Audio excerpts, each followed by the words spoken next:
Now on 11 at 11, a suspected serial robber on the run for months ends his own life in front of police. What we're learning about the other heists he may have been involved in.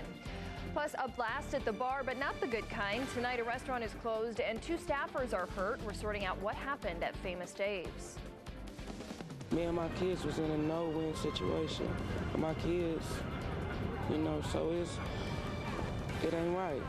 The mother who lost 3 of her children in a New Albany house fire sharing her story with us tonight, what she has to say about the 4 teens charged with starting that blaze. Good evening and thanks so much for joining us tonight. I'm Chelsea Rabideau. A man who police say robbed 10 Louisville businesses over the course of a month is dead tonight. He ended his life late Saturday after an officer pulled him over following the latest robbery at a liquor store. 11 at 11's Alex Schumann is live at that store. Alex, you spoke with some customers there today. That's right, Chelsea. They told me that they were very surprised that this liquor store would be robbed, partly because of the neighborhood it's in, but police say it's this part of town that the suspect focused his 10 different robberies. We have shown him to you several times, wearing this dark coat, hood, and hat. Police say he is responsible for at least 9 different robberies, and thanks to these surveillance photos, officers near the Highlands knew exactly what they were looking for. Robbery is a very violent crime. But since his first robbery on January 18th, this white man in his 20s or 30s successfully stayed away from police. So this was an individual that they knew the areas to be looking. Until police say he committed his 10th robbery at this liquor store. Very rarely see anything like that in this neighborhood, and especially to be, like, from what I understand, an armed robbery. Very surprising. An officer pulled him over later that night for driving suspiciously. At some point during that traffic stop, that individual did pull out a handgun and took his own life. The officer did recognize the man once he pulled him over and called for other officers. Police have not released if the man ever turned the gun on the officer before turning it on himself. And the officers were very fortunate tonight that the officer was not injured. Police did not release how much he stole, and the owner of the liquor store he robbed Saturday night chose not to comment. And somebody that's robbing this much obviously is desperate. Now, this liquor store on Taylorsville Road, this was the only time it was robbed on Saturday night, but police say this suspect robbed several of these places twice. Now, the coroner has not released his name, but we did put a list of all the different places he's robbed on our website, WHAS11.com. Reporting live, Alex Schumann, 11 at 11. Thanks so much, Alex. Well, new tonight at 11, an explosion at the bar leaves the Famous Dave's in Clarksville closed and 2 restaurant workers hurt. Clarksville dispatchers tell us a keg or a case of beer exploded just before 6 o'clock, but a manager at Famous Dave's says he thinks a thin carbon dioxide tank with a hole in it caused the blast. We're told 1 employee is still in the hospital tonight with multiple cuts. The manager says the restaurant will be closed until at least tomorrow afternoon when the health department can come and re-inspect it. First time deal, and it's kind of like a bad ordeal, but yeah, it's the first time this has happened. No guests were hurt in the explosion. Louisville Metro Police are searching for the teenager who they say shot a woman at an event space last night. We're told a fight broke out at the Static Event Center on Manslick Road. That's when a teen shot a gun, hitting the victim, a bystander, 1 time. The woman is expected to survive. Police have released a description of the suspect. They say he's a black male with short braids, wearing a blue hoodie and blue jeans.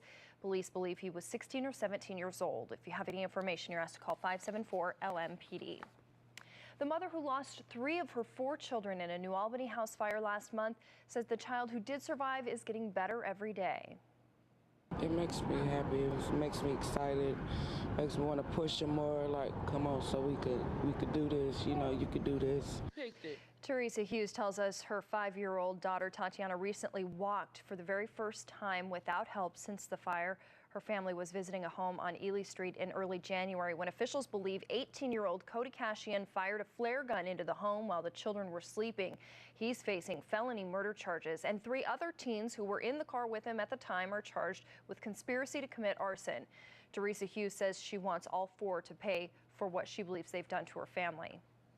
They took my kid's life, so they need to get all the life possible, whatever the maximum sentence. I don't care what it is. They don't need to get out. They need to suffer like I'm suffering. They need to think about it when they go to sleep, when they wake up, when they close their eyes, anything. They need to think about what they did. Police say 19-year-old Kylie Jenks drove the car that Cashian fired the flare from. According to court records, 18-year-old Shelby Mikowski fired a flare at the same home before the fatal fire, but missed. A third passenger, a 17-year-old, their name has not been released just yet. And now for a check of the weather with meteorologist Kristen Walls. Looks like we'll see some rain tomorrow afternoon, but no snow in sight and a nice warm up on the way. Yeah, that's right, Chelsea. That is the big news. It looks like 50s and 60s will return to the forecast as we head towards next week. And that 7-day forecast, all the details in just a few minutes. Thank you so much, Kristen. A woman who crashed her car into an Elizabethtown Kroger is now charged with 2 counts of attempted murder. 52-year-old June Blocker has been indicted on 9 charges, including second-degree assault and operating a motor vehicle while under the influence. She's accused of intentionally driving through the glass front doors of the store on Dolphin Drive earlier this month, injuring 2 people inside. She could face at least 10 years in prison for just the attempted murder charges. Police say she did this once before at the other Kroger in Elizabethtown back in 1999. Kentucky State Police say they've received some leads but still haven't tracked down a Nelson County mother and her 2 children. KSP tells us Rachel Lynn Madison picked up her 2 sons, Jacob and Morgan Stone, from school on January 31st. The father, who has custody, has not seen or heard from them since. Police say she could be in Nelson County, Salem, Indiana, Georgetown, Indiana, or the Louisville area. She may be driving a silver 2011 Honda Pilot with the Indiana license plate EN2348. If you have any information, call State Police at 270-766-5078. Tomorrow, a Louisville Metro police officer accused of billing the city for bogus overtime will be in court. Christopher Thurman will be arraigned on charges of official misconduct and theft by deception. Court documents claim Thurman falsely reported overtime activity, which led to more than $10,000 being stolen from the city. The county attorney's office says Thurman does not plan to attend any trial involving cases he investigated. They say a statement could hinder prosecution in a variety of cases from DUI to homicide. Today, members of Louisville's Catholic community called on church leaders to support civil rights protections for the LGBT community. Catholics for Fairness wants Louisville Archbishop Joseph Kurtz to endorse a bill that would implement statewide anti-discrimination protections in employment, housing, and other institutions for lesbian, gay, bisexual, and transgendered Kentuckians. The group says Kurtz promised to consider supporting such a law 3 years ago and has stayed silent on the issue ever since. Louisville Representative Jim Wayne is a Catholic and is co-sponsoring a fairness bill in Frankfort. He says it's unlikely it will pass in this year's legislative session, but focusing on immediate success misses the point. It's a matter of us recognizing that these types of movements take time and that over time we will be victorious. But we have to break down prejudices and open people's minds and help them recognize that this is another way to recognize that people are sacred and you have to care for them and love for them. Recent studies have shown that a majority of Catholics in the U.S. support laws that protect LGBT people against discrimination. Those who took part in today's event held a peaceful demonstration at the Cathedral of the Assumption before entering the church quietly for Mass. Walmart stores across Kentucky are teaming up with the state's National Guard in order to raise money for a memorial honoring fallen soldiers and airmen. 94 Walmarts across the state began fundraising this weekend. We're told that stores will be holding cookouts and other events through March 28th to help pay for the memorial. The goal is for each store to raise $10,000. With me being a veteran myself, this is very near and dear to my heart. And at Walmart, we love and support the sacrifice that our men and women have made. Once fundraising is complete, the memorial will be built in Frankfort outside the Boone National Guard Center. The Kentucky National Guard says it hopes to break ground on the project by Memorial Day and to dedicate the memorial by Veterans Day. Today, a benefit for Bryce, an Eastern Kentucky University student who has already had 2 major heart surgeries. Bryce Yates' loved ones say in December he went to the hospital thinking he had pneumonia, but it turned out the left side of his heart was enlarged and Bryce was going through congestive heart failure. Now there's a device implanted in his heart to keep it working properly. Today's benefit at the Wildwood Country Club helped raise money for Bryce's medical expenses. Bryce says more people than he ever expected turned out to show their support.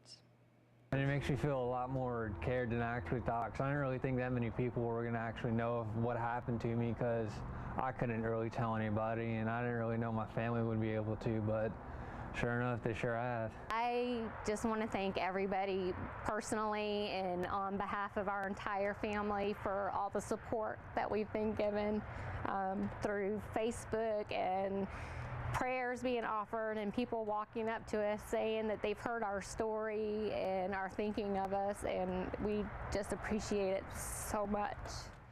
Price's loved ones say if he improves enough, the device implanted in his heart could be removed and he won't need a heart transplant. If you'd like to make a donation to the benefit for Bryce, you can do so at any PNC bank.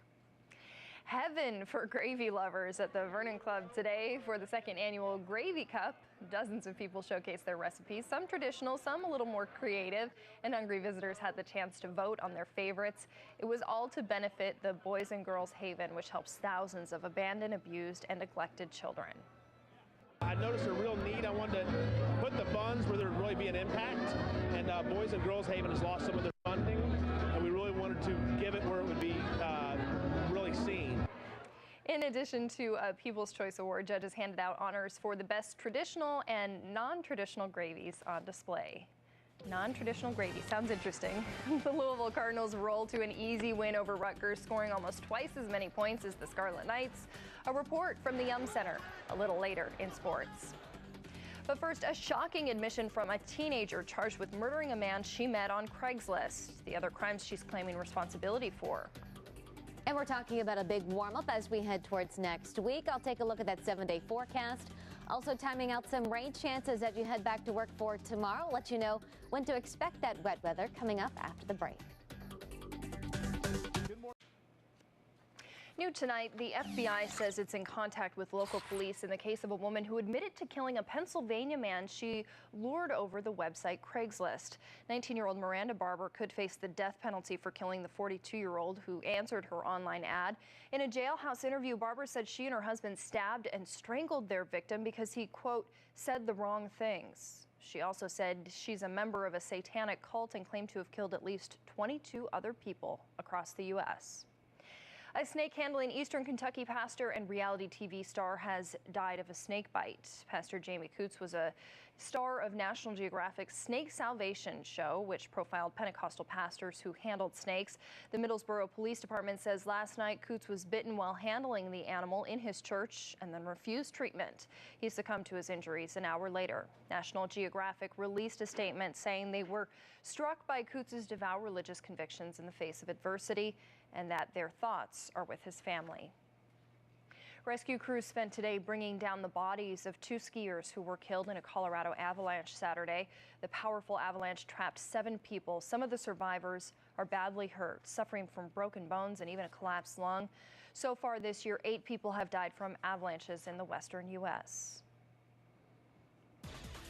And now for a check of the local weather with meteorologist Kristen Walls. This year got off to a very cold and snowy start, but we are finally seeing some relief with those temperatures getting back up into the 50s and 60s, and I know so many people are excited about that. I am definitely one of them. We're going to start to see things thaw out. We're going to get rid of the snow cover and also some of that ice in the 50s. All right, thanks so much, Kristen. The Louisville Cardinals will go a little longer without shaving. Details and highlights when we come back. Plus some sobering words from Coach John Calipari to his young Wildcats.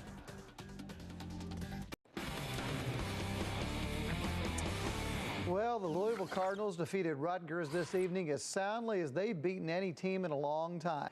We're hosting 4 auditions for you to try out. The first one is next Wednesday, February 19th at Steepleton on Hubbard's Lane. We'll put the top 5 finalists online and viewers will pick the winner. More information for all of that on WHAS11.com. So show up, try out, good luck. That Kent Spencer, he definitely needs some help around here. A little bit. He's a busy guy. He works constantly. He never takes a day off. We'll be right back. Well, we finally, we've all been waiting for it, but we finally have some nice warm temperatures coming in the forecast. Yeah, it's day by day we'll continue to see these temperatures warm. As you can see on the 7-day forecast, we'll be up to 47 degrees for tomorrow. Rain chances increase towards the afternoon. Tuesday into Wednesday will be dry. Best day if you want to get your car washed. Those will be the days to do it. 53 on Tuesday, 52 on Wednesday. We're talking about a few thunderstorms as we head towards Thursday afternoon with a high of 65 and still looking at 50s Friday into Saturday. My car needs a wash. It's got the salt from the road. Mine too. Thanks for joining us. Be sure to tune in tomorrow morning for Good Morning Kentuckiana. Have a great day.